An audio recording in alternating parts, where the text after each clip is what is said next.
Hi guys. So this summer I'm gonna be like really bored because can you tell I got my teeth cleaned today? No cavities. Anyway, so I decided I got these writing prompt apps on my iPod, which is right here. So I figured I'd do a prompt a day and write a story, and then I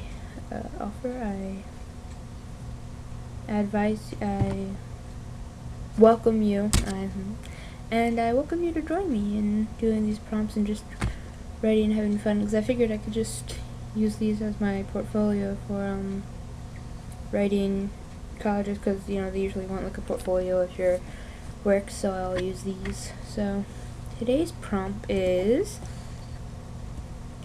what if the hero was a saintly illustrator? And I wrote the story called Zach's Demon, and I will read it to you. Once upon a time, an angel fell from heaven. No one knows how it happens, and maybe that's because no one bothered to ask. The people just passed him by. After all, he looked just like all of them.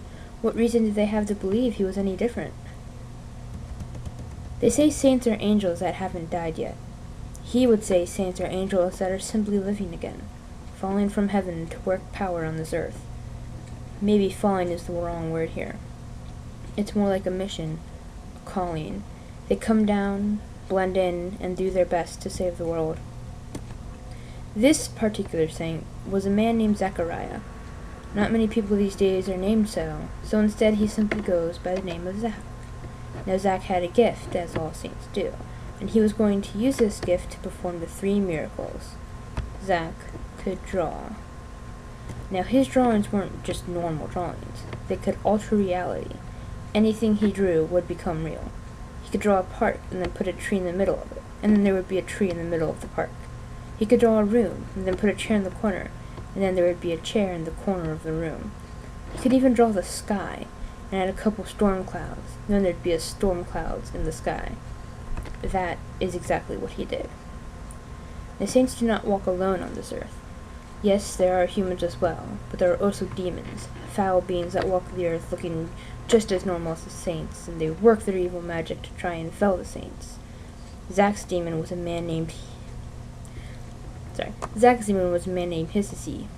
Hississy was the epitome of evil, and he was the perfect man for the job of dealing with Zach. The first place the two met was in a park. Hissy's job was to mess up the world, create havoc and chaos, and Zach's job was to fix it. The park was the perfect place for both. The park was full of innocent people, little kids, loving parents, big-hearted teens, everyone who was simply living.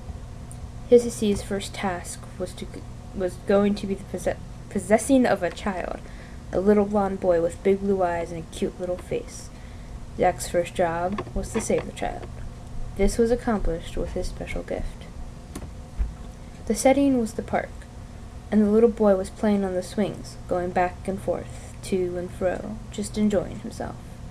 Hissy was waiting by, biding his time, looking for the perfect opportunity to corrupt the child. The moment came not too long later. The little boy's mother was calling him, and the boy was running towards her, and Hissy was running towards him. Zach got there just in time. It is a well-known fact that the demons can't climb trees. After all, trees represent life and healthy growth, while demons represent death and corruption. Zach used this fact to his advantage. He quickly whipped out his drawing pad and pencil. Within moments, the park was drawn, and as the kid ran, Zach worked quickly on the tree. When the tree was done on paper, it was time for it to become reality. Right from under the boy's feet, the tree started to simply sprout up from the ground, and carrying with it the little child. Sure, the child was surprised, and certainly he was a bit afraid, but a little fear is worth the escape of possession. The demon knew who had won the battle, and he backed off and out of sight. But the demon would return. This time it would be in a room, and the task would be to cause the untimely death of a mother of 3. The room where this was to take place was the very kitchen belonging to the sweet woman. The time would be just before dinner, and the mother would be setting the table. 5 chairs, 5 plates, and knives and forks and spoons and cups were set there, and the crime would be a light falling on her head. Hississy, who was hiding outside the window, was waiting for the moment she was standing in place by the stove. He was waiting, and when it happened, he would start to detach the light from the ceiling and let it land on her. Zack was also hiding, and he knew the demon's plan. He had to think quickly, for the light was already falling. How? How could he get the woman to move? Then he saw it. He saw the table, the one perfectly set and organized, and he knew what he had to do. As quickly as he possibly could, he drew the room, but instead of 5 chairs at the table, there were only 4. The 5th he drew in the corner. The room instantly changed, the chair leaving the table for the solidarity of the corner, and the woman noticed it. She saw it out of the corner of her eye. "Strange," she said. "I thought all the chairs were already at the table." She moved away from her post at the stove and went to put the chair back in its original place. The demon cursed as the light fell and hit the ground instead of the body. The woman jumped in surprise, then became flustered. Something more to clean. But it was worth it to clean up some glass in order to not have someone clean up your body. The last time the two would meet would be in the middle of a field, under a bright blue sky, the perfect day for a battle. The demon would be ready to strike, to kill, to rid the world of a do-gooder. The saint was ready as well. It was time for his final miracle, to rid the world of evil. It was a standstill. Neither of them moved.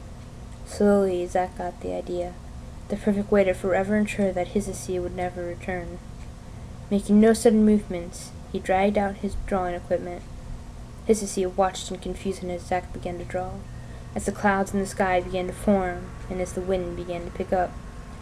Hississy began to shiver, and the coat around Zack lifted up in a grand gesture. The storm was here, and there was just one final touch. Lightning.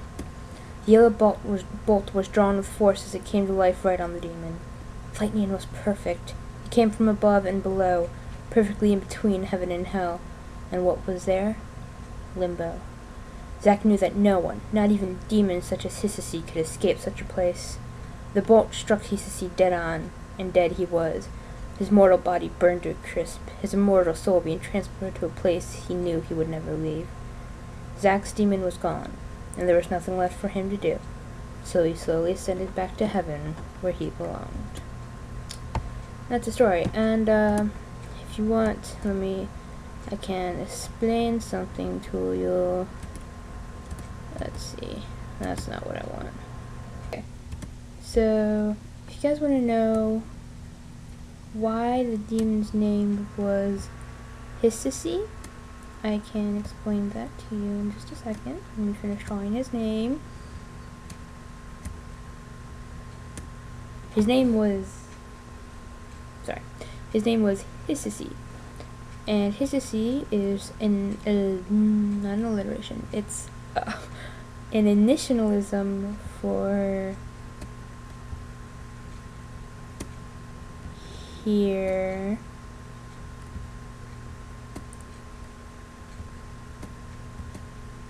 Evil. See. That's an E.